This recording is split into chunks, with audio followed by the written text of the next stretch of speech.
Alright, so it's the morning here, January 9th, from Johnson's Beach. You see, I'm not prepared to really go out. I don't have my float suit or anything. I just want to kind of take a peek, see if we gain much ice. A couple guys making the trip, it looks like. They seem a little sketched out about it though, and I don't blame them. We'll get out. See, the bay's frozen over here. But not too much snow on the ice either, but we'll take a peek.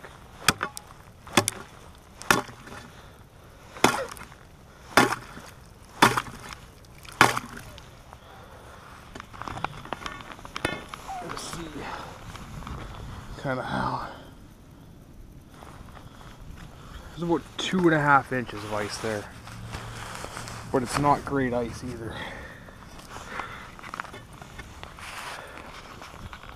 I'm not going to go much further than that right now. Do one little poke around here. One poke through. Here a little further. Through depth. One poke through. So we're 2 to 2.5 inches of ice at Johnson's Beach. Give it a little more time. Another cold night. Not a lot of snow, but it's enough that I think it's helping. Hopefully be out by the weekend, but not yet. For now, I want to talk about etiquette when it comes to ice fishing. I had something that kind of pissed me off yesterday. So I've been posting these video blogs and kind of just sharing the experience as a whole.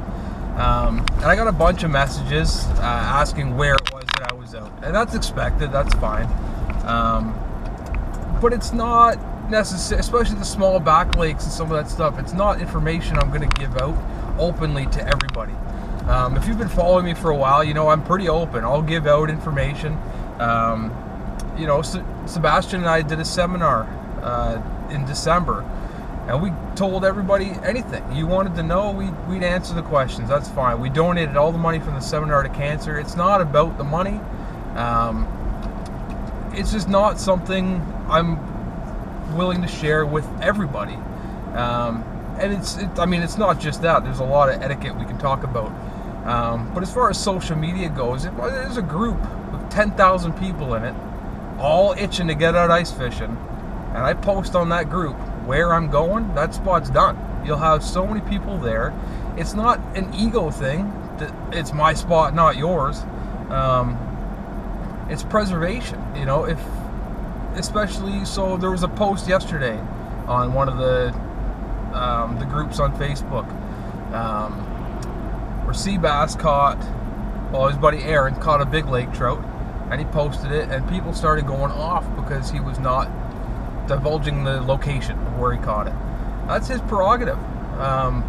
You know, between him and I've spent tens, if not hundreds of thousands of dollars on fishing, checking locations, trying new areas, and this and that. Like I said, I give out a lot of information, but I'm not necessarily, if I say no, I'm not willing to divulge that. Respect that. That's put in your time. The best way to find new water is to try new water. That's just one of the things. I mean, while I'm on the topic, I want to talk about a few other things. The kind of things that tick me off while I'm out there. And there's reasons for all of it. It's not me being a dick. It's not other fishermen being a dick. There's reasons for everything. So the one a lot of people are going to get sensitive about here is how close do you fish to someone else?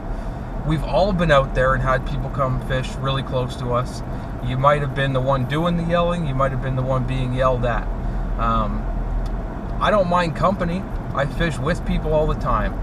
The reason I want people to stay far away is because if you have a sonar and I have a sonar and I start getting interference from you to the point that I can't read my sonar anymore, now I have to move.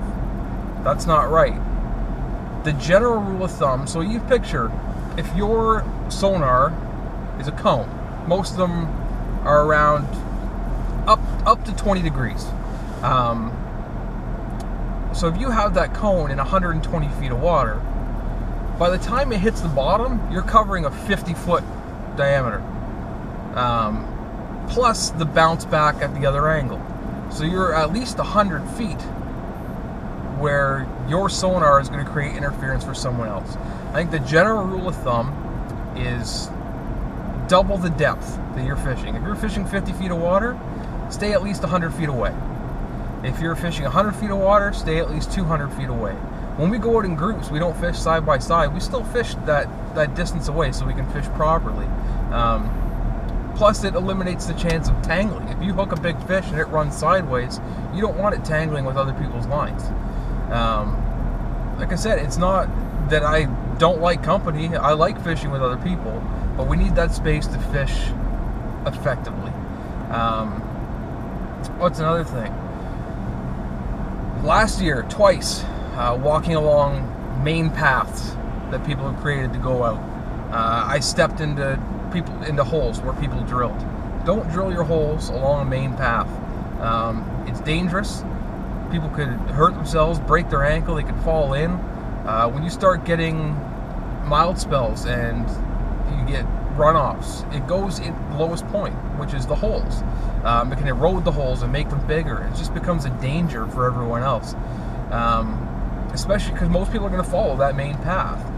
It's just move off to the side. That's it. Now, luckily, although I have stepped in these holes, it's never been to the point that it put me in any imminent danger. It's ruined trips because I had soakers, my feet were wet, but it's never been a danger yet for me.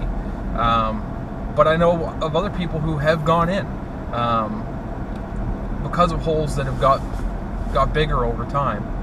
Snow covers them up, you don't see them, you just step in them. So don't drill your holes along the main path.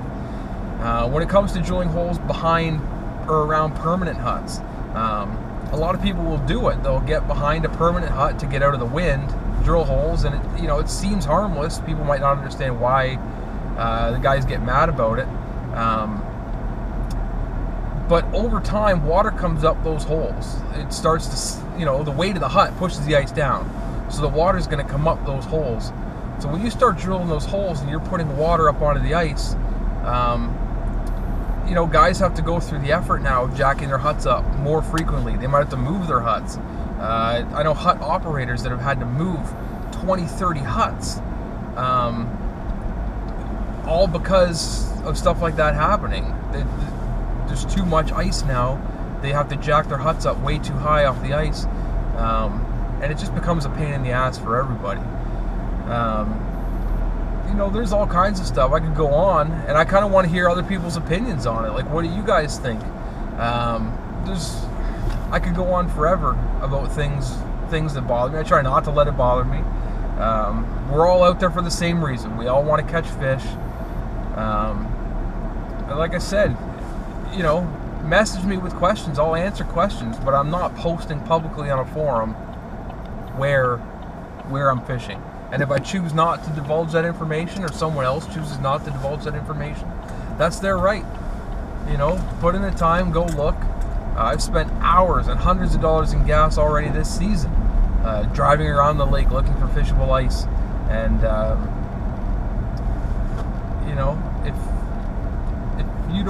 don't know, not everyone's privileged enough to have that time. I work overnights, so I have all day. I mean, it cuts into my sleep, but I have all day to go do that stuff.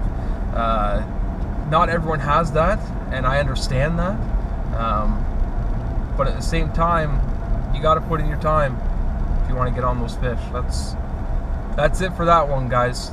Again, let me know what you think. If you have opinions on it, I want to hear them, whether they agree with me or don't. We're here now at second line of Oro, Shanty Bay. You can see we're frozen all the way across. I was out here the other day, we still had open water on the other side of the bay, so that's all locked up now. Even with this wind, I think this wind is a good thing now. Now that we're locked up, it's going to keep the snow off. So Kevinfield should be good. I think the ice is going to stay, it's just a matter of letting it build. So right now, looks like good clear ice underneath me here. Now I'm right on shore, but that was right through to bottom. 1 shot. Let's see if I wrench that around a bit.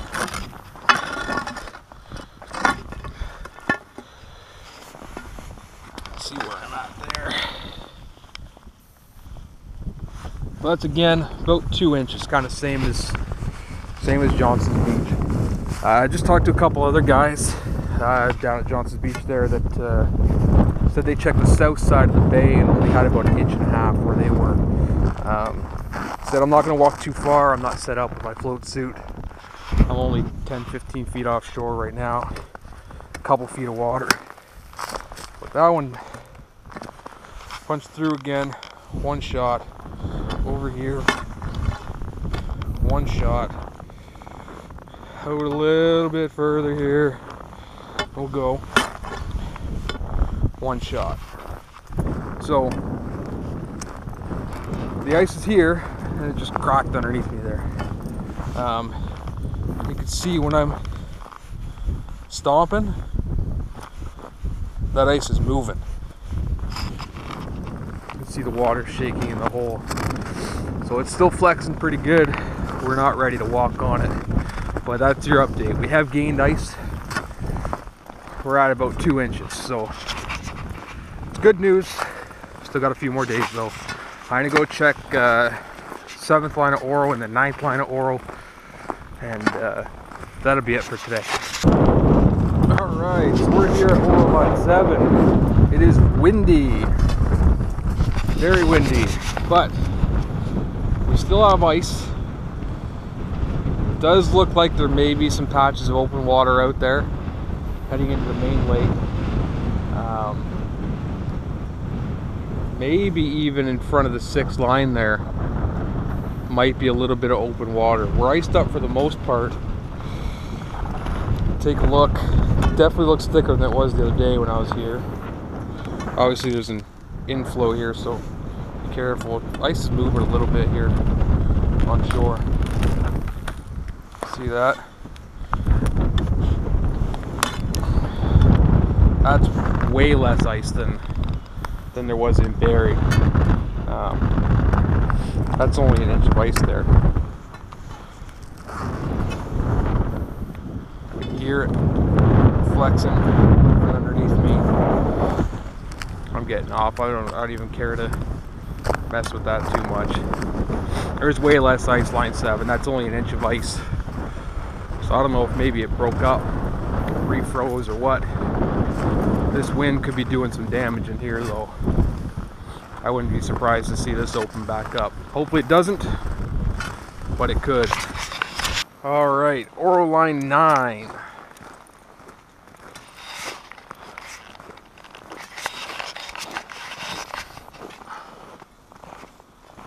We're out.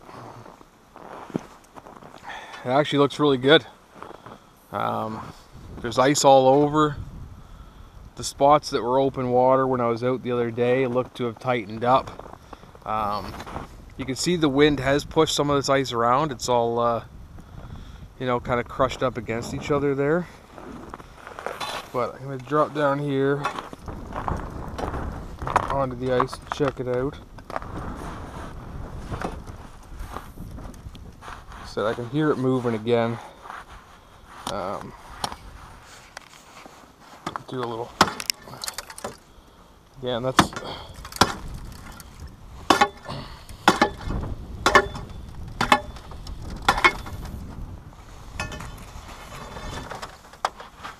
You hear it moving on me.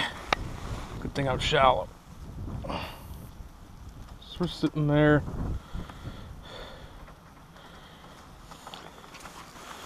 About 2 inches.